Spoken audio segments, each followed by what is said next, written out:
Yes. The Xbox lever. Everybody knows what this is.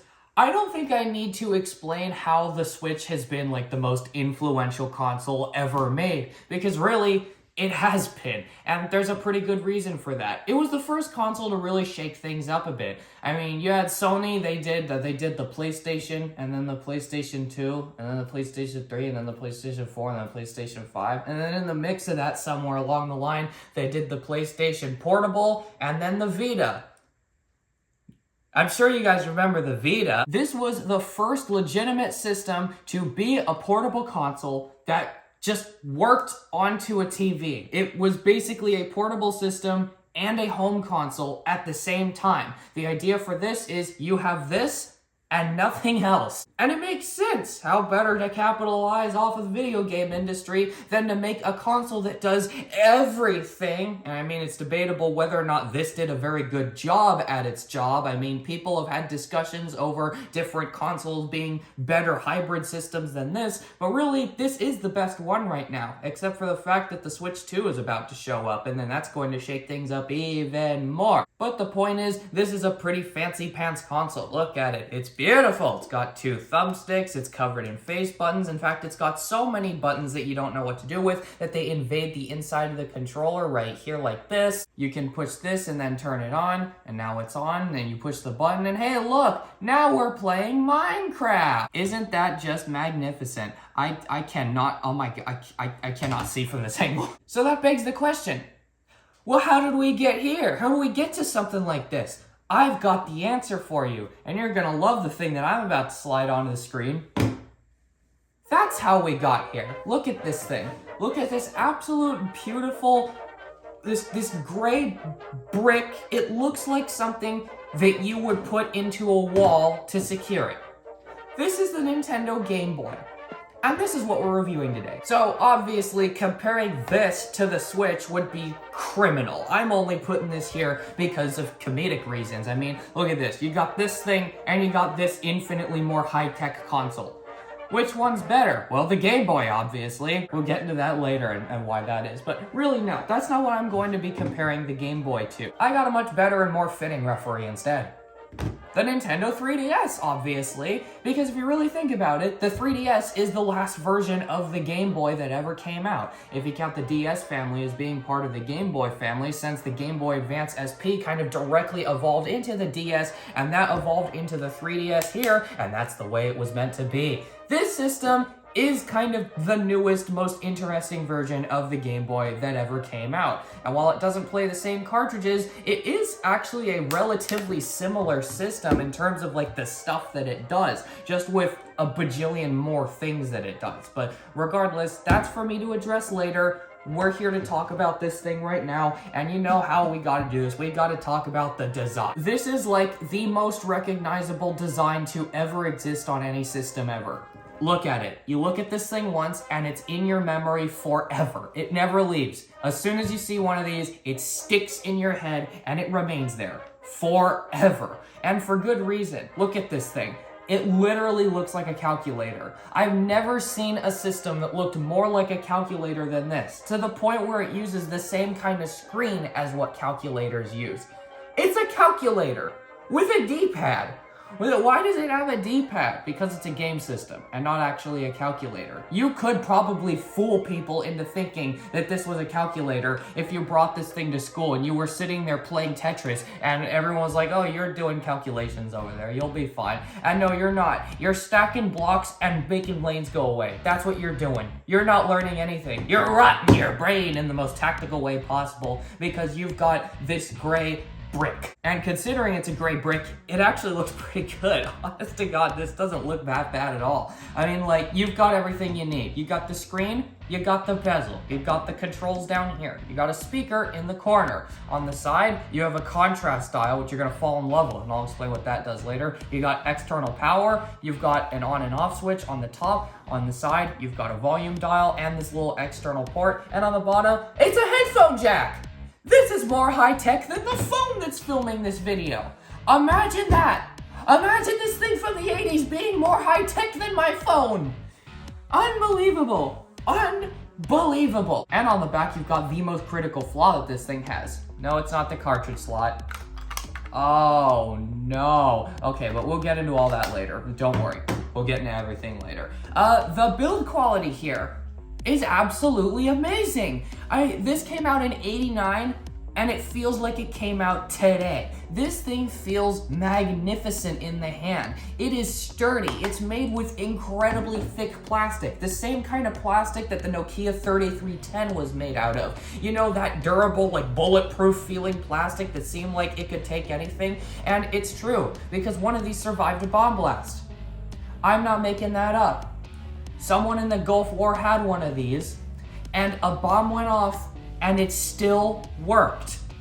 I'm pretty sure the same thing still works today. You don't need to take my word for it. You can ask anyone who has ever seen or used one of these, and they will side with me. Yeah, the Game Boy is built like a truck. And I mean, it kind of had to be, because the uncertainty of a portable system was kind of important, especially when you were paying $80 for one of these back in the day. Yeah, the Game Boy was $80. That is as much as a 2DS now. I mean, they don't sell the 2DS anymore, and I don't have a 2DS, but still, 80 bucks for one of these. In fact, the 2DS is actually $10 cheaper. It was $70. So yeah, the Game Boy was pretty pricey, and for a portable system that you were expected to take everywhere, they wanted to make sure that this thing wasn't gonna fail on you, and they did a really good job. The buttons also feel amazing. You have the A and B buttons here, which are very responsive despite the fact that they're so old and have such old springs. They're a little bit squishy and they don't sit perfectly still, but they do have a very responsive click to them and work every single time.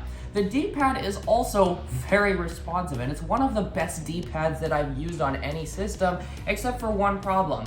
It slides around inside of the body of the Game Boy, and it slides around a lot, and it just kind of shimmies side to side and up and down a lot. So while you're playing, the D-pad is sliding all over the place. It doesn't affect games in any way, but it's definitely worth noting that this constantly moves around when you're trying to play games, especially if you're playing something technical like Mario Land. Having this thing sliding around can actually be kind of distracting. And then the select and start buttons right here are probably the worst because they're super small and very mushy, but at the same time, you're not going to be pressing those unless you deliberately are trying to. So you can easily just press it with the tip of your thumb or the tip of your finger, and it works just fine. So what about the screen, and what about the graphics and stuff like that? Oh yeah, here we go. You see Tetris? Look at this cartridge. It's absolutely massive. It's almost the size of the system. Here's how it works. You take the cartridge and you force it down into the back of the system like this. There is no spring load mechanism like the 3DS has or any other like memory card based cartridge ejection system. No, you shove it down, and to get it out, you have this little ridge that you grab onto and you force it back out. That's how it's meant to be. And hey, it works, so why not? You turn it on like this, and then the on button actually locks the cartridge in. You turn it over, and you got this. There you go. These are the graphics. Aren't they amazing? Okay, I think that's copyright. Needless to say, the screen has no brightness because it's literally a calculator screen. I wasn't making that up earlier. This uses the same style of screen as what a calculator has. The only difference is that instead of having a 7-segment display like most calculators, it has what they call a dot matrix, which is kind of the most primitive version of a pixel-based setup out there. So you have a bunch of teeny tiny little dots that turn on and off individually to make graphics. And it looks really good. If you have the lighting right and you are actually looking at this screen, it actually is still kind of impressive to look at because those little black dots kind of move up off of the green part of the screen, and it can actually kind of look 3D in a way. It really is a unique perspective to be playing games on a screen like this and actually have it be responsive and functional. And I mean, when you really look at it, it actually does look good. Like, this plays just fine. I could totally play this, and I have.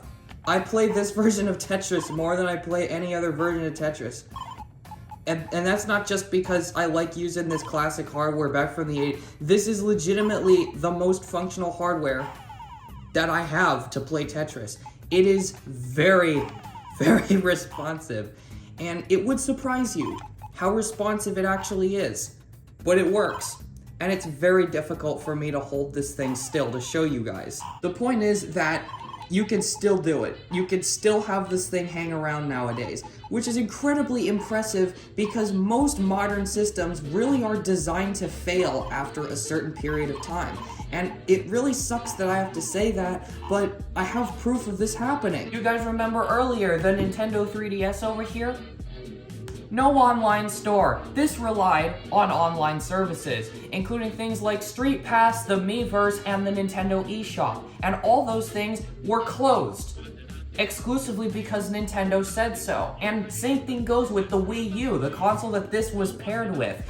That had all of its online services shut down too. If you had a 3DS hooked up to a Wii U and connected to the same Nintendo Network ID, and you could just totally hang out, and you could just use all those services, and it was great. But in 2023, as soon as all those services went down, these consoles became no more useful than the Game Boy, because unless you have the physical cartridges, you're completely out of luck. There is no way to get games on these things without modding them. And obviously, modding is kind of against the law, and I don't personally condone it, even though I might actually want to do that one of these days and do what I say, not what I do. The point being that 98% of modern systems like this are designed to have a hard failure limit at the right time whenever the company says so. And something like the Game Boy just doesn't have anything like that. I mean, even the Switch has something like that, because again, the eShop is linked to an online service that can and will just be closed down, just like the other systems before it, whenever Nintendo says so. And there's nothing that anybody can do about it. And because of the infinitely growing rise of more third-party companies making a lot of their games download exclusives like Minecraft,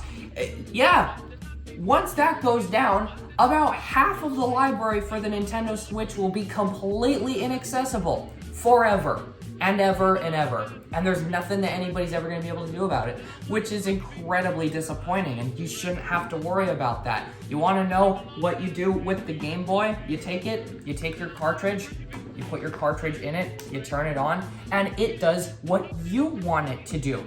Imagine that! Imagine it doing what you want it to do, instead of what the company wants it to do. Why wouldn't we link this up to a million different online accounts that are all going to be disabled one day? That is why I'm going to argue right now and say that this is still a good value for people who actually want a portable system nowadays. And if not this, then maybe the Game Boy Color or the Game Boy Advance. Really, the Game Boy Advance SP is the best version of the original Game Boy that came out, because it is the only system that can still play these original cartridges and all of the new games that came after it. It's got a backlit screen, it's got colors, and it's got everything in between. Plus, it's got the fun clamshell design of the 3DS, and it's a Game Boy. But still, I can't really overstate how good this actually is at its job, even by today's standards. It's actually unbelievable that this is still just as good as its job as it did back in the 80s when it came out. This is an example of a thing that started and never really stopped. This thing came out in 1989 and it was discontinued in 2003. People were buying GameCubes alongside the Game Boy. This one, not the SP, this gray one.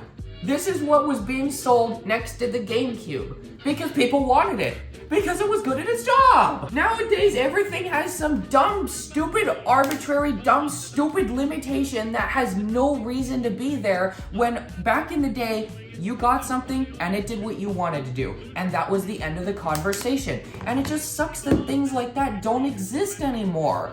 And it really does suck. Even the ergonomics of this thing still hold up, and I'd actually argue they're more comfortable than the 3DS. Why is that? Because, I mean, yeah, you got all the buttons here and stuff, but the 3DS is really thin. You might say that's a good thing, but there's not enough surface area for your hand to get onto. By having extra chunk here, it gives you a much more comfortable and reasonable handhold on the system, and you're able to easily hold it and play with it for extended periods of time without getting uncomfortable with it. I love using this. I can use this thing for hours at a time and my hands never cramp up or get tired. While with the 3DS, I've played this thing for about 2 hours max before my hands get cramped up. So Yeah, just letting y'all know that sometimes having the thinnest thing ever probably isn't the best idea, especially because you are going to be holding this thing for a while, because let's say you want to play Pokemon. This game takes forever to play. This is probably one of the longest games that were ever made on the Game Boy because it's a grind fest, there's a lot of stuff to do, there's boss fights and stuff. You get the point, you know what Pokemon is. But this is still a Pokemon game on the Game Boy. You would be playing this for hours at a time. And like, having comfortable ergonomics is infinitely more important when your game requires an extensive period of time to play. Or let's say you're playing something like Ghosts and Goblins, which is extraordinarily technical and requires extremely tight, precise inputs. I acquired this from a retro game store called Game On. I'll link their website in the description below because they're actually a really cool company. By having a better hold on the system, you are able to get more of those tight, precise inputs without the backs of your hands and your fingers cramping up trying to put in so many buttons at the same time. You can do that on the Game Boy. And you really can't do the same thing on the 3DS for too terribly long before it starts to become uncomfortable. And I really do think that's where this kind of thick ergonomic setup has its biggest strength. And in case you are wondering what the contrast dial on the side was, well, simply put, it makes the blacks blacker and it makes the whites greener? I guess it just kind of makes more fade on things if you turn the contrast down. If you turn it up, then it makes it more black. Basically, it allows you to see the image more clearly, and that can vary depending on the game, so you are going to need the contrast dial to change depending on what game you're playing. Sometimes different lighting conditions call for different setups. Potato, potato, you get the point. Yeah, the batteries. If you guys are fans of my Nerf channel, you'll know that I go through a lot of batteries because I have a lot of flywheel blasters, which require batteries, and this thing loves to go through batteries. Somehow, I haven't gone through any batteries. These are the same 4 batteries that I got when I got this thing on Christmas, and I have been using this extensively since I got it on Christmas, which goes to show that newer batteries do hold up in this thing for quite a while. But really, if you are going to be using this, I would suggest looking into some form of rechargeable AA's or even possibly a rechargeable battery pack for it, because you're gonna go through batteries. If you're gonna use this thing as your main portable system, you're gonna go through batteries. Guaranteed. Well, it's something like the 3DS actually does have an advantage because you have to plug it into a wall. And at this point, you guys probably are saying, oh, this thing's obviously better than the 3DS, so why would I ever buy a 3DS? It's not better than the 3DS. I mean, even by today's standards, it's not better. Yeah, it's got a headphone jack, but so does the 3DS. But mainly, it doesn't have a lighted screen, it doesn't have any colors to it, and the speaker doesn't sound very good. I mean, like, it's a speaker and it can get kind of crusty sometimes. While the 3DS is made with relatively similar feeling plastic, it's got this clamshell design that protects the screens and the controls. The buttons themselves are much more responsive and much better built than the ones on the Game Boy. I'm sorry, Game Boy, your D-pad is just too wobbly. The one on the 3DS is so much better. It's got things like thumbsticks, which aren't the worst things in the world, I don't know. It's got a home button, and it's got the 3D feature, which people didn't use very much, but I still think is cool, and I still use it, and if you don't like that, then you can stop watching this video. It's free. You can stop watching. Not to mention that just like the Game Boy Advance SP, this does have backwards compatibility for all 3DS and DS games. They all fit into the same cartridge slot. So really, you kind of have the ultimate setup if this was an Advance SP. Because you would have all the DS games and all the Game Boy games. And there you go, 2 portable systems to do absolutely everything.